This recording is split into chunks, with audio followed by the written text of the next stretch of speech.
Pagkatapos ay ibinigay sa kanya ng warden ang isang card upang magamit niya kung gusto niya ng anumang tulong sa labas.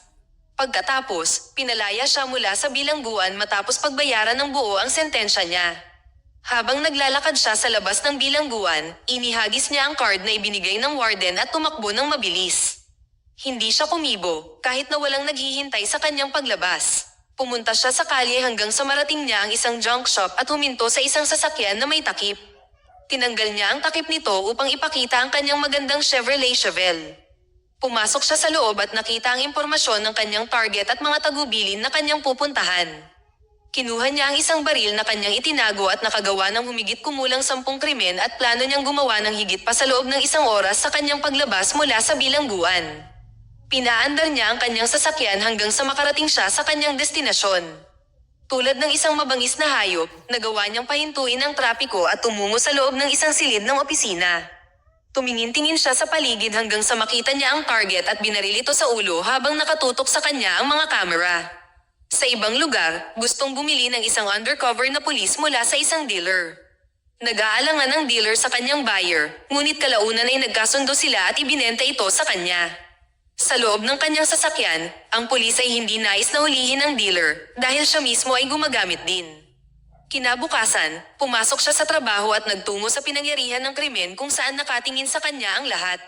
Maging ang ibang mga pulis ay medyo kakaiba ang tingin sa kanya at hindi natutuwa si Cicero na siya ang nangunguna sa kaso at hindi siya. Sa isang tindahan sa ibang lugar, pumasok si driver sa loob at nakipag-usap sa may-ari na si Roy Groen. Nagbigay siya ng pera sa kanya para sa impormasyon tungkol sa iba pang mga tao na target niya, ngunit sinabi ni Roy na inabot siya ng 10 taon upang masubaybayan sila at gusto niya ng mas malaking pera. Sinabi din sa kanya ni driver na bumaba ang presyo dahil doon.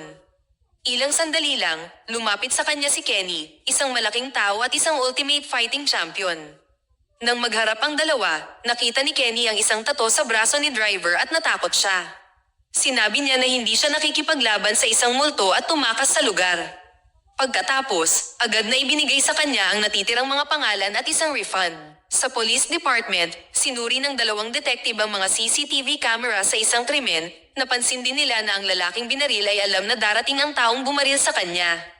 Pagkatapos, tiningnan ni driver ang susunod niyang target at nagtungo sa lugar ng kanyang target.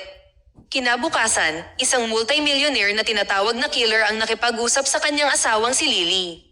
Isa siyang hambog na hitman na natutuwa kung paano niya natatalo ang lahat sa lahat ng bagay. Pagkatapos ay nakatanggap siya ng isang hindi kilalang tawag na may mga tagubilin upang patayin si driver. Pagkatapos magbihis, kumuha siya ng peking lisensya, pinalitan ng plate number ng kanyang sasakyan, at nagmaneho palayo sakay ng Ferrari.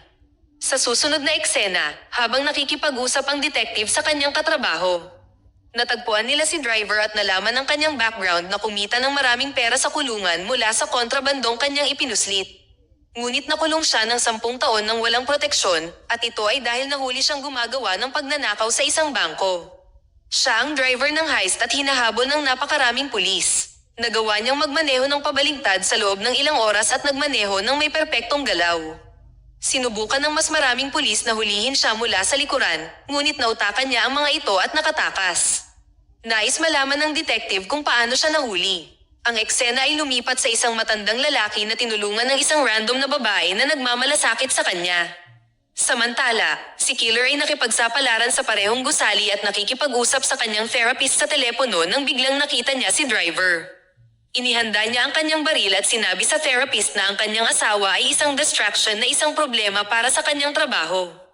Pagkatapos makita ang file ng matanda at tiningnan niya ang isang larawan ng kanyang sarili at ng kanyang mahal na kaibigan na si Gary, lumabas siya sa sasakyan at gayon din si killer na sumusunod sa kanya. Bumalik sa istasyon, pinapanood ng mga detective ang isang video ng bank heist crew. Isa pang team ang sumalubong sa kanila at napatay ang 2 sa kanila habang nagre-record. Hinawakan nila si driver at ang kanyang matalik na kaibigan na si Gary habang nakatutok ang baril at tinatanong kung nasaan ang pera. Tumangging magsalita si Gary, kaya pinagbantaan at pinagtawanan ng mga magnanakaw ang 2.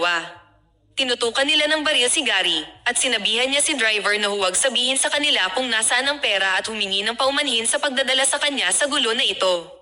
Ngunit sinabi ni driver na nasa ilalim ng floorboard ang pera. Sa lugar ng matanda, naglagay siya ng isang bagay sa inumin ng babae at tumayo ang matanda. Naglalakad si driver sa hallway hanggang sa makita niya ang room number at maalala ang isa sa mga lalaking pumatay sa kanyang team. Lumalabas na ang lalaking pinatay niya kanina ay bahagi ng team na pumatay kay Gary. Nadiskubre ng crew ang pera at nandoon din ang matanda. Inaasar si driver habang nakatutok sa kanya ang camera. Ganon din ang ginagawa niya sa babae sa kwarto niya. Ngunit pumasok si driver sa kwarto at alam na ng matanda ang mangyayari sa kanya. Habang nagmamakaawa siya para sa kanyang buhay, pinatumba niya ang lalaki at nakita ang babaeng umiiyak. Dumating din si killer upang barilin siya, ngunit humarang ang isang bata sa pagitan